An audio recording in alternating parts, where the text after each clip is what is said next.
Well, welcome back to the channel. I thought today we'd have a look at vases and containers. Last week I made some tiny little posies for Mothering Sunday in tiny little tiny vases and bud vases and cups and glasses and things, and they were very sweet, and they're sort of my spiritual home of floristry. But obviously if you're trying to make a living as a florist, making lots of equal tiny pieces doesn't necessarily make you an enormous amount of money, and because it's fiddly and time consuming and charming but doesn't give your client much of a wow factor. So I thought we'd have a look today at some of the different vases and how we use them a little bit. I have lots of demos coming up through the summer online. You can book them online for the big urn demo, pedestal vase demo, all kind of sort of wedding flowery, event flowery demos, because I think they're worth doing individually. But I thought today we'd just look at containers, and I hope you enjoy. And if you're new to the channel, please subscribe, press the bell icon, and we'll tell you when we've got more clips coming up. If any of the tips and tricks I give you along the way are useful, you can always buy me a coffee, or better still, join my club. The join button is on the home page of my channel if you're looking at it on a laptop. Random. Anyway, come along. So I've got lots of different large vases here, and these are really useful. They get used again and again. What you'll find at a big event is it's quite a good idea if you're talking to your client and you're offering them options, or if you're arranging the event yourself. I realise you're off straight. Ooh, falling over. I'm gonna put you straight. I don't like a bent camera. I like to be lined up straight. There we go.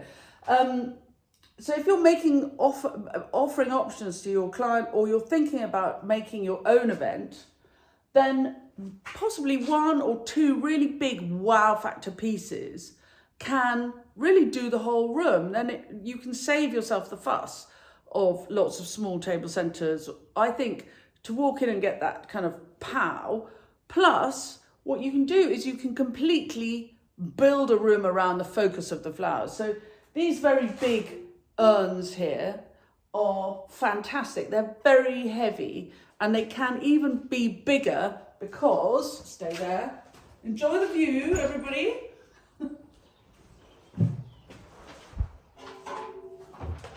They have plinths, and I'm going to show you the plinth. They weigh a ton, these things. So I could put them on these plinths and make them even taller.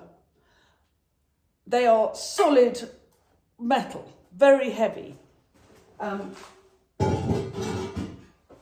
which makes them really great to do big arrangements in, because if I put this on a table in a hall in a very grand room, for example, the North Hall at North Cadbury Court, have a look at their website. They've got a wonderful panelled Elizabethan hall, and it's very tall, and it's quite dramatically grand with this amazing panelled wood everywhere. And actually what you can do is you can put one of these on a round table in the middle of the North Hall, and it brings the whole room, it stops it feeling village hall-y, and it brings the whole room in.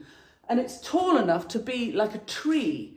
I did this once years ago. I was working with an events company called Zest Events.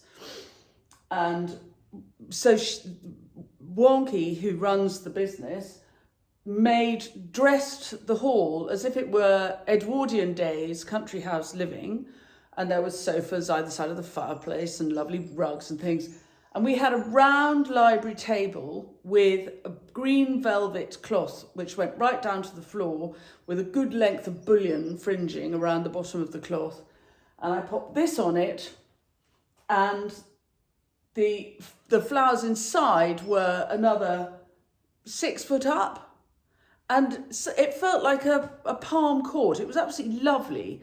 So if you want to make a real wow factor, a big urn is worth a lot of time and trouble. Obviously I don't fill this urn with water. largely because most urns are empty. Down the middle, there's a hole. But I would put a bucket inside it. And that means that I can make the arrangement in the bucket and transport the urn, put the urn in place, make sure it's in the right place, and then I can put the made flowers in it, and it avoids making any mess anywhere. It's much easier for me if I make all the mess here in my studio, and then minimal mess is made when I'm installing the flowers at the ultimate venue. I try not to do that. I'd much rather make the mess here. So those are my biggest urns, but I've got some really dinky little ones too. These, years ago, a colleague who now makes soap, Sylvana de Soissons, she has a company called the Farm Soap Company. But back in the day, she used to deal a bit in vintagealia, if you like. And she had this little pair, again, metal, quite heavy. They're just garden urns. They would have stood on a stone in a garden and been planted up with geraniums or something. But they make a really nice pair as a focal piece. You could have them on a mantelpiece, or you could have them either end of a bar, or that you can have some real wow factor. And again, they too are hollow. So I'd make something in a jar and put the jar inside. And again, it's easy for transporting because these are really heavy because they're solid metal. So these two are really, really heavy. Lighter and worth keeping an eye out for. And sometimes you see them in odd places. They're hard to buy online because you can't really see the shape or the colour or feel the weight of them. But these I saw at my local supermarket. These were Morrison's last week, and they're planters. Oh, it's got a spider climbing down. Hello, I'll just put the spider on the ground. There we go. They're planters, but they're sort of composite. I don't know, some kind of composite material. They're relatively light. I mean, I can hold them on their own, and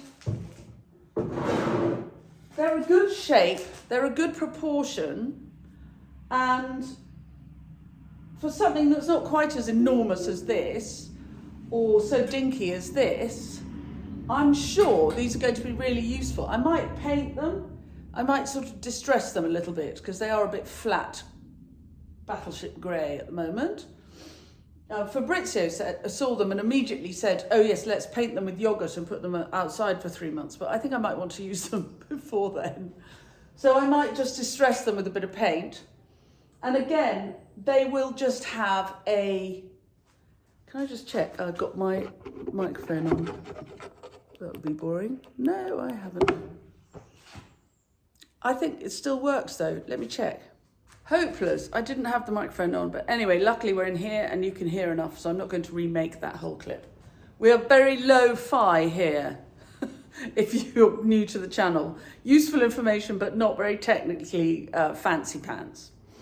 Anyway, so these, again, I will put a bucket, so I'll make the arrangement in a bucket and put the bucket inside, and it makes it very easy to transport them around.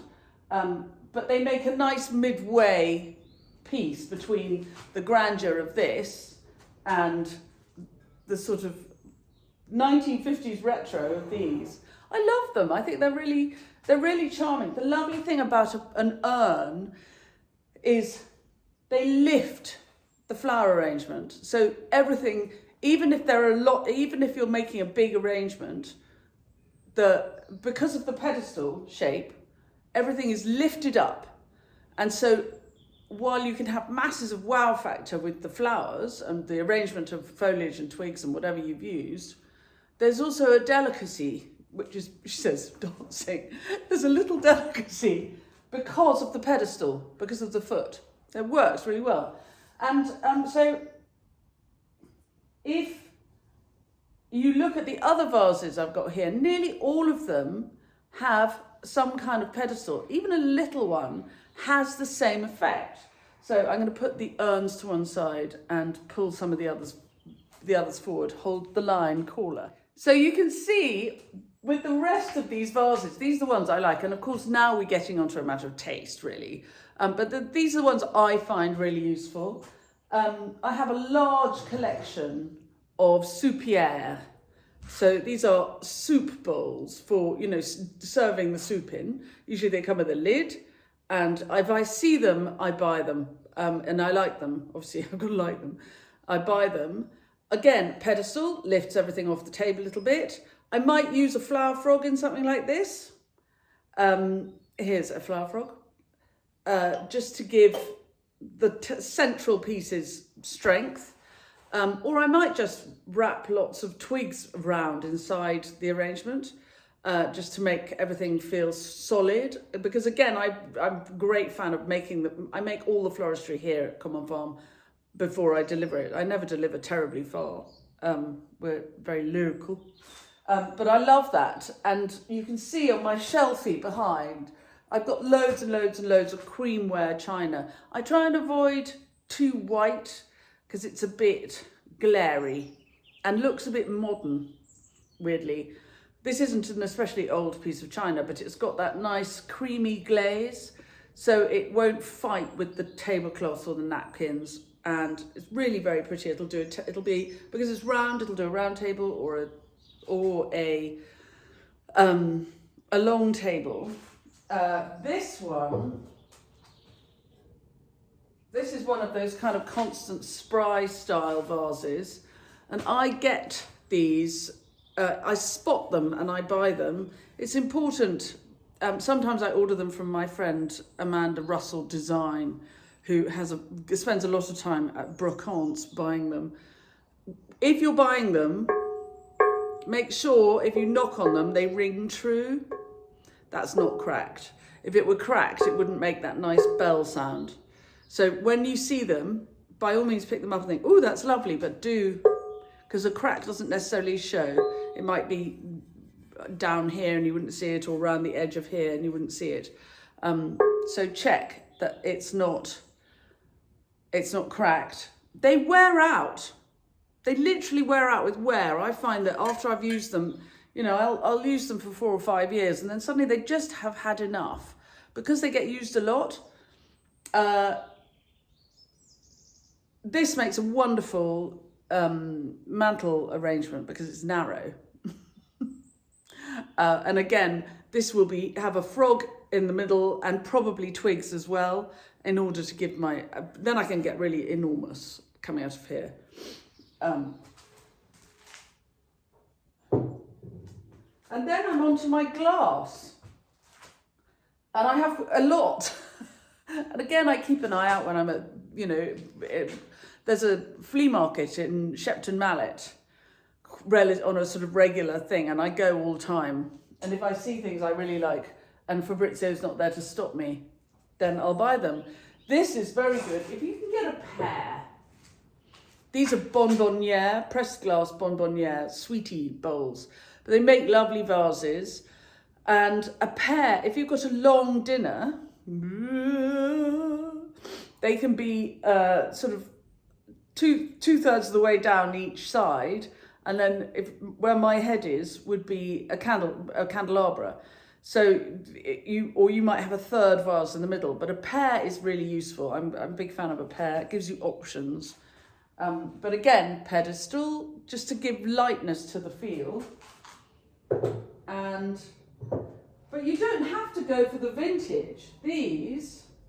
I love these. These are gin balloons given me by my friend Lorraine, who on Instagram is Lorraine's Veg. And I might put a frog in the bottom of them, or I might make a posy and it would sit nicely with its arms kind of sitting on the balloon. That's very pretty and very simple. And these are not vintage, they're gin balloons, but I think they're a good size. And because of the stem, you get that pedestal feel. They're very light. So I like those. My everyday vases are these. Still a pedestal, and I use these all the time. And again, they wear out. I buy more because they literally sort of one day they've had enough. But they are from, I get them from Michael Dark, who are an online florist sundries wholesaler. But you would find them at any online florist sundries wholesaler. Just look up glass vases. This is the variety of vase. It's called a hurricane lamp vase. And I particularly like these because they have this little lip, which gives the flowers somewhere to lean out a little bit. That's a very good vase. Also, they're not delicate. You don't see this when you've got the flowers in them, but look at how fat the rim is. It's 4 mil, 5 mil fat. So it's not a delicate, light piece, but it's hard working. I like something that's going to last. It's very difficult if you've got a vase that's very, very fine glass and you pick it up by mistake by the edge like this when it's full, then quite often the glass will just snap off. And I have these in 3 sizes. So, which is really handy. So I have what I call the kitchen table size. And here's the classic size, next size up. And then I can fit a whole garden in this one. And this one actually comes from Morrison's. Again, I keep an eye out everywhere for useful things. And again, it's got a really nice thick rim to it, which makes it very sturdy. You know, if this is full of 100 odd stems of flowers, it weighs a bit. So you want a strong enough piece of kit for it. So these 3, 1, 2, 3 are my regular vase sizes, and that makes it very easy because I can photograph work in them, and then I can tell people what the price is because of the vase size. It makes it easy for my customers and for me. So there are those 3.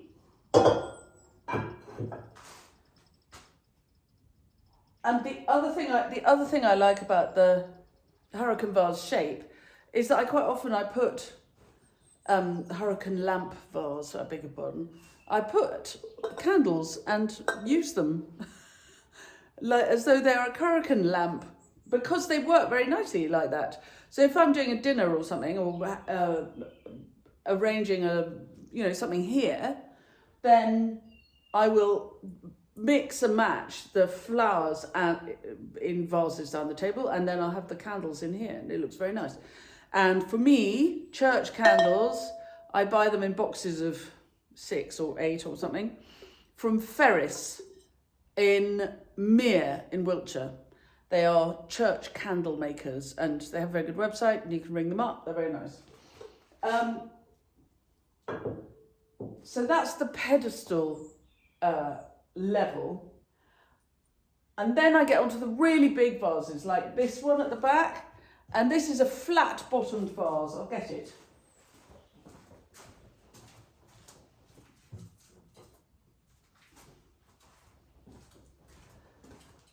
And I very, very rarely use this because it's fragile and I like it. I wouldn't rent it out. It's mine. And it was left me by a cousin. And so it's precious.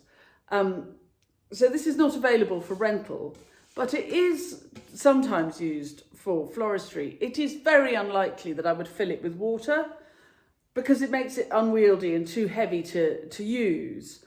So what I tend to do is I put another vase inside it, like this.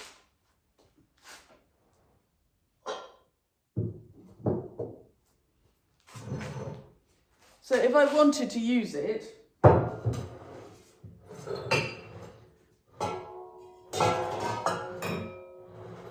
I would take something like this, turn it upside down, and put it inside, and then I would take a smaller vase, something like this,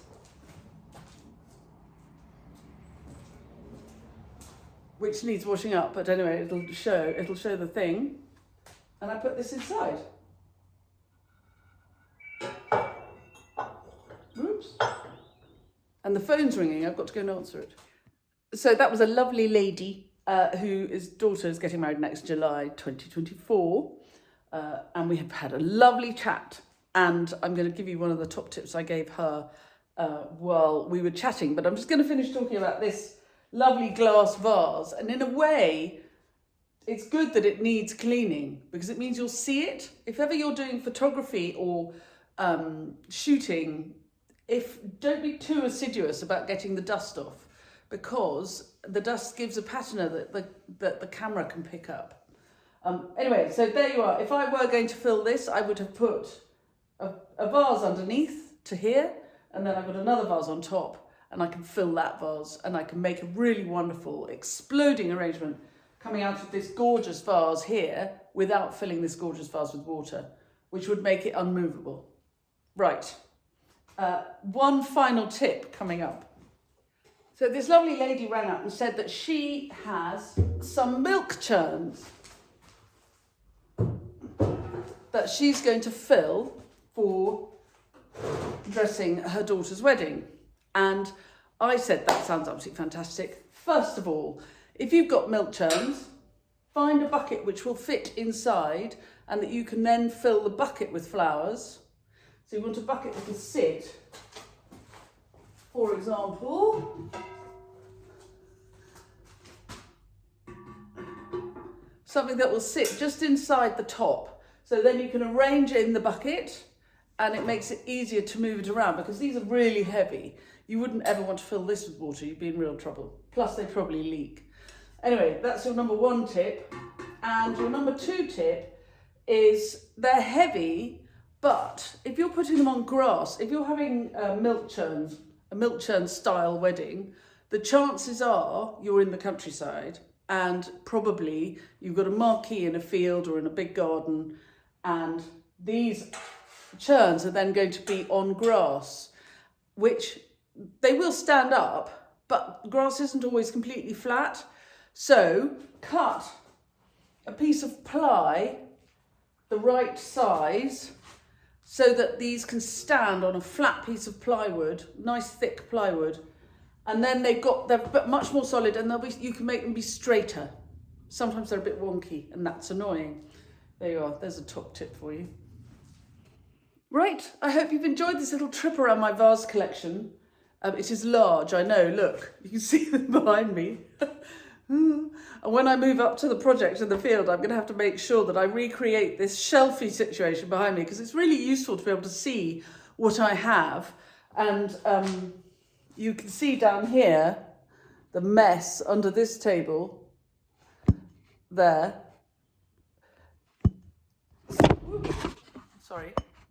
That's where some of these bigger pieces generally live, but everything gets moved around. The idea is to not own vast amounts of vases because they take up space. Ideally, I encourage my customers to use the same ones all the time, because it makes it quick and easy for me, and I don't mind if they keep them. So these big pieces are they're not used all the time, whereas these, all the time. Anyway, thanks very much for coming along. I hope you've enjoyed the tour of my vase collection. I'll see you very soon. Bye.